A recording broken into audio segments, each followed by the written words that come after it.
అన్ని ఒక్కోదానికి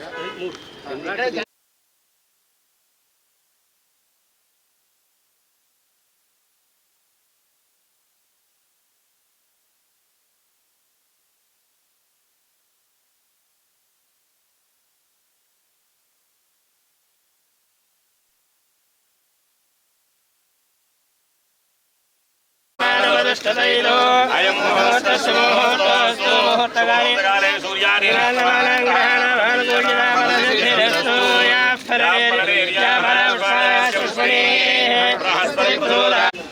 ఓం శిభికేశిరారోహశోభయందేవఖమ్మమామఖం విమమశోభయ భూయాగం సంజవం గురో యామాశ్రద్ధాయే కామాయ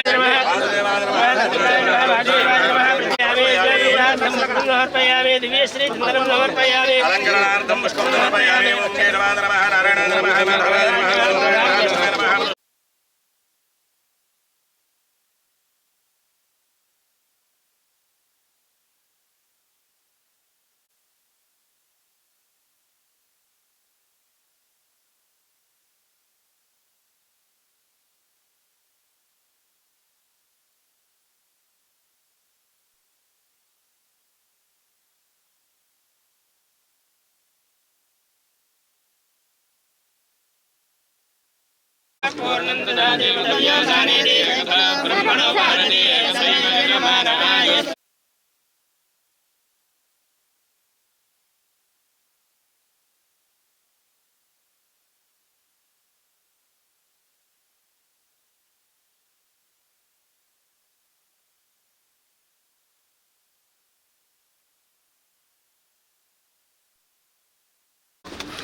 తీసుకో ముందు వీడియో తీసుకోండి.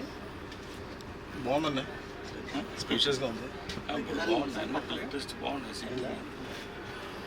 లెగ్ రూమ్ కూడా బాగుంది. చాలా వెనకరాలు అటు కూడా కవర్ చేయండి. చేస్తాను.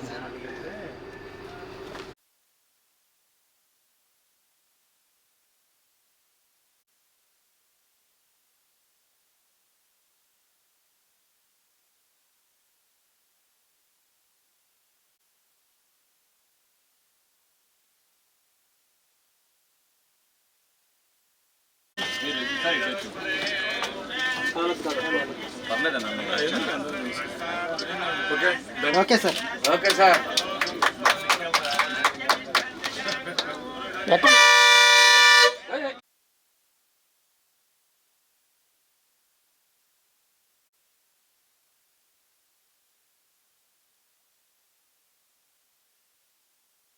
ఈరోజు చాలా సంతోషంగా ఉంది.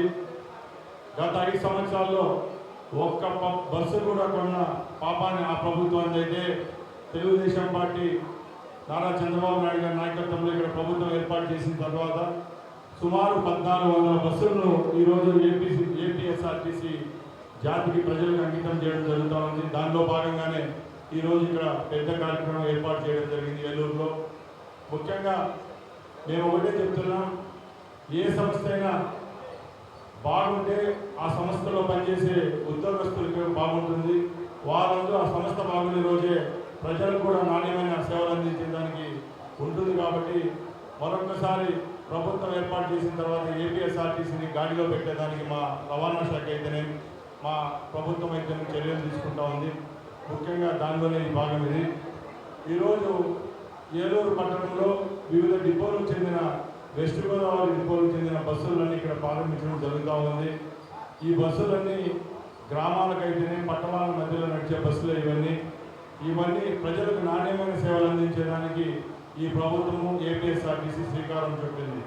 సోదరులారా, ఒకటే గమనించాలా, ఏదైతే హామీలు మా తెలుగుదేశం పార్టీ ఇచ్చిందో ప్రభుత్వం ఏర్పాటు చేసిన తర్వాత తూచా తప్పకుండా హామీలను నెరవేరుస్తూ వస్తున్నాం. ముఖ్యంగా ఈ ప్రభుత్వం ఏర్పాటై 2 నెలలైనా కూడా ఏ కార్యక్రమాలు చేపట్టామో మీ అందరికీ తెలుసు.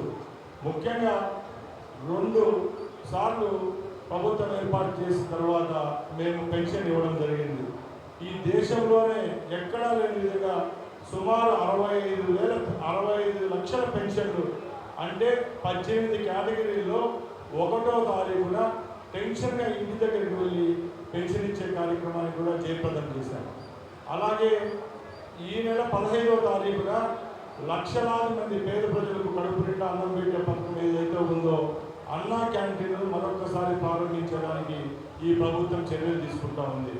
అలాగే మన రాష్ట్రంలో లక్షలాది వేలాదిగా ముందున్న నిరుద్యోగులు ఎవరైతే ఉన్నారో వాళ్ళ కోసం ఒక శుభ సూచకంగా ఎప్పుడూ లేని విధంగా 16,000 డిఎస్సి పోస్టులు కూడా రిలీజ్ చేసేదానికి ఈ ప్రభుత్వం శ్రీకారం చుట్టింది. చెప్పుకుంటూ పోతే ఇలాంటి కార్యక్రమాలు ఎన్నో చేస్తూ ఉన్నాం. ఇవన్నీ ఎందుకు చేస్తాను అంటే ప్రజల యొక్క మన్నన పొందాలి.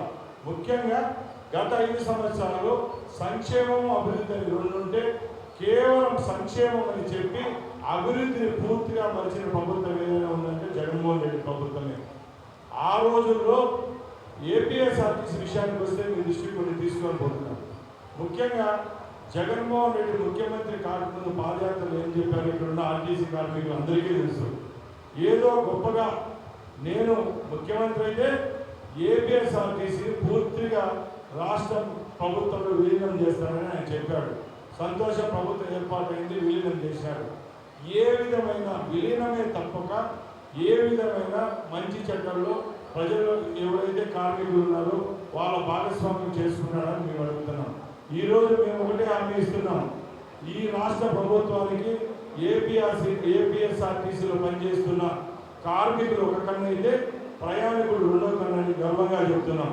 ఎందుకంటే ఎప్పుడైతే కార్మికుడు సంతోషంగా ఉంటే అప్పుడే వాళ్ళు చేయాల్సిన డ్యూటీస్ ఏవైతే ఉంటాయో సక్రమంగా చేస్తారు. కాబట్టి ఫస్ట్ ప్రయారిటీగా కార్మికులకు ఉన్న సమస్యలు తీర్చేదానికి ఒక రవాణా మంత్రిగా అయితే ఏపీఎస్ఆర్టీసీ వ్యక్తిగా నేను ఒకటే చెప్తున్నా, రేపు రాష్ట్రంలో వచ్చే 5 సంవత్సరాల్లో మీరు సంతోషంగా ఉండి మీ సంస్థను దిగ్విజయంగా నడిపించుకునే ఆ రోజే మాకు నిజమైన ఆనందం. ఎందుకంటే లక్షలాది మంది ప్రయాణికులకు సేవలు అందిస్తున్న ఏపీఆర్టీసీలో మీరే ఆద్యులు. మీరు సంతోషంగా ఉండి ప్రయాణికుని గమ్యస్థానం చేర్చిన రోజే అప్పుడే నిజంగా సంస్థకు మనుగడ ఉంటుంది. కాబట్టి ఇక్కడున్న కార్మిక సోదరులందరికీ ఒక రవాణా మంత్రిగా భరోసా ఇస్తున్నా. మీ డిమాండ్స్ ఏవైతే ఉన్నాయో అవి తప్పకుండా ఈ ప్రభుత్వం దృష్టికి తీసుకొని పోయేదాన్ని నేను ప్రయత్నిస్తూనే ఉన్నా.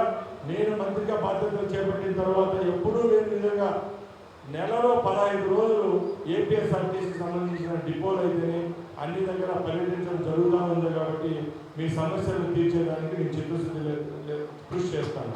అలాగే ఒకటే చెప్తున్నాను, పెద్దలు నారా చంద్రబాబు నాయుడు గారు ప్రభుత్వం ఏర్పాటు చేసిన తర్వాత ప్రజలకు ఎన్నో ఆశలతో ఆ రోజు మాకు ఓటు చేశారు. మా ముఖ్యమంత్రి గారు ఒకటే చెప్తున్నారు, ఎక్కడ ఏ విధమైన అలసత్వం వద్దు. ముఖ్యంగా ఆ రోజు ఆ ప్రభుత్వానికి ప్రజలు చరమగీత పాడాలంటే ఎందుకో మనకు తెలుసు. ఎక్కడ చూసినా ఉద్యోగస్తులపై దాడులు, రైతులపై దాడులు, కార్మికులపై, కర్షకులపై ఎక్కడ చూసినా 5 సంవత్సరాల్లో దాడులు జరుగుతూ వచ్చాయి. ఇప్పుడు 2 నెలలు ఈ ప్రభుత్వం ఏర్పాటు చేసి ఒకసారి పేపర్లు అయితే మీడియాలో అయితే చూడండి, క్రైమ్ రేట్ పూర్తిగా తగ్గిపోయింది. ఎందుకంటే అప్పుడు ముఖ్యమంత్రి నుంచి కింద స్థాయి గ్రామ స్థాయి వరకు నాయకులు ఎవరైతే ఉన్నారో వాళ్ళంతా హింసను ప్రేరేపిస్తూ వచ్చారు. మా ప్రభుత్వం ఏర్పాటు తర్వాత ఫ్రెండ్లీ ప్రభుత్వం. ఈరోజు రైతులకైతే ఉద్యోగస్తులకైతే మేము ఫ్రెండ్లీగా ఉన్నాం. ఉద్యోగస్తు సోదరులకు మేము హామీ ఇస్తున్నాం. మా యొక్క విజయంలో ఉద్యోగస్తుల పాత్ర కూడా చాలా ఉంది రాష్ట్రంలో. అందుకోసం మేము వాళ్ళకు ఒకటే చెప్పాం, మీరు కూడా ప్రజలకు దగ్గర కండి. మేము నాయకులనే కానీ పరిపాలకులనే కానీ మేము డిక్టేటర్షిప్ అయితే మేము చేయము. ప్రజలకు ఏమైతే మంచి జరుగుతుందో, ఏ కార్యక్రమాలు మేము ప్రభుత్వం చేపడుతుందో ఆ కార్యక్రమాలందరికీ ప్రజలకు, రాజకీయ నాయకులకు, ప్రభుత్వానికి మధ్య మీరు వారధులు. కాబట్టి మీరు ఈ ప్రభుత్వంలో చిత్తశుద్ధిగా ఏ విధమైన అపోహలు లేకుండా రాష్ట్ర ప్రజలకు సేవలు అందించే విధంగా పనిచేయాలని చెప్పి మరొకసారి సభాముఖంగా మీ అందరికీ తెలియజేసుకుంటున్నాం. అలాగే మా ప్రభుత్వం చేసిన అభివృద్ధి కార్యక్రమాలు చంద్రబాబు నాయుడు గారు 14 సంవత్సరాలు మీరు అందరూ చూశారు. తప్పకుండా వచ్చే 5 సంవత్సరాలు ఈ రాష్ట్రానికి అయితేనే, మన బిడ్డలకు అయితేనే, రైతులకు అయితేనే ఒక సువర్ణయుగంగా ఉంటుందని తెలియజేసుకుంటూ జై హింద్, జై తెలుగుదేశం, జై